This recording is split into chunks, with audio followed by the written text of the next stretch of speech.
আসসালামু আলাইকুম। সোয়াইডাতে সবাইকে স্বাগত জানাচ্ছি। আজ ১৫ ডিসেম্বর। আপনারা সকলেই জানেন, দীর্ঘ ১ সপ্তাহ মৃত্যুর সঙ্গে পাঞ্জা লড়ে বাংলাদেশের জুলাই অভ্যুত্থানের প্রথম সারির একজন সৈনিক এবং ভারতীয় আধিপত্যবাদের বিরুদ্ধে লড়াই করা একজন মানুষ, যিনি কিনা ঢাকা ৮ আসন থেকে জাতীয় সংসদ সদস্য নির্বাচন করছিলেন। এমন একজন নেতা ওসমান হাদি, ঢাকা বিশ্ববিদ্যালয়ের সাবেক শিক্ষার্থী। গত ১ সপ্তাহ থেকে মৃত্যুর সঙ্গে পাঞ্জা লড়ে সিঙ্গাপুরে চিকিৎসাধীন অবস্থায় মৃত্যুবরণ করেছেন। এবং এত অল্প সময়ের মধ্যে ওসমান হাদি এত জনপ্রিয়তা অর্জন করেছিলেন যে তার মৃত্যুতে আজ সারা বাংলাদেশে শোকের আবহ তৈরি হয়েছে। রাষ্ট্রীয় গণমাধ্যমগুলো তাকে নিয়ে অনেক নিউজ করছেন এবং রাষ্ট্রীয় শোক ঘোষণা করা হয়েছে আগামী শনিবার।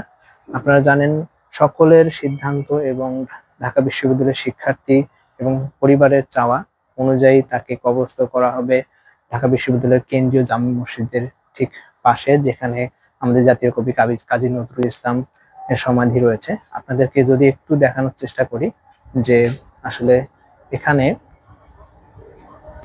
কবি কাজী নজরুল ইসলামের কবরের ঠিক দক্ষিণ পাশে এই যে কবরগুলো আপনারা দেখতে পাচ্ছেন, এখানেই মূলত সমাধি করা হবে শহীদ ওসমান হাদিকে। এখানে আমরা যতটুকু জানতে পেরেছি যে কবরগুলো রয়েছে এবং গণকবর রয়েছে কাজী নজরুল ইসলামের কবরের পাশে।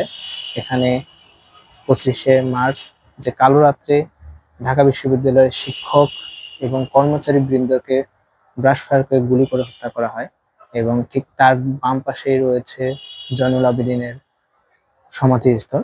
ঠিক এখানেই সমাধিস্থল করা হবে শহীদ ওসমান হাদিকে।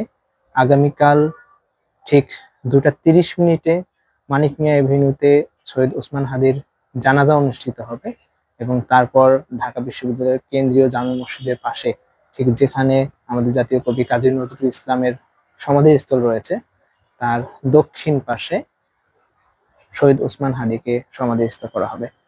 তো আপনারা সকলে ওসমান হাদি ভাইয়ের জন্য দোয়া করবেন যেন আল্লাহ তাকে জান্নাতবাসী করেন। ভালো থাকবেন। আসসালামু আলাইকুম।